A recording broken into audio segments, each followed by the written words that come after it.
Hi, I'm Mary Jo Sonntag, and these are stories from my book, Write If You Live to Get There. Bleeding and cupping was a common medical treatment at the time for almost everything. Bleeding was used for any kind of ailment, and even the healthy underwent it several times a year as a preventative measure. It was mostly barber surgeons who administered this rather dangerous treatment, and their lack of anatomical knowledge often aggravated the problem, as they could and did at times sever arteries by mistake, and if the cuts became infected, the patient's condition often worsened.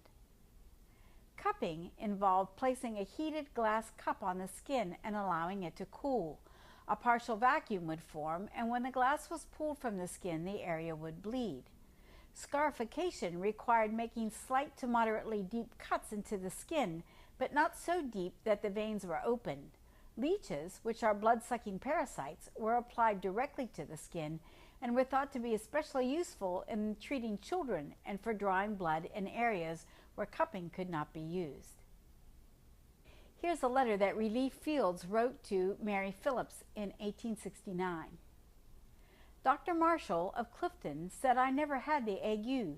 My blood was out of order and did not circulate, and what little did rushed to my head.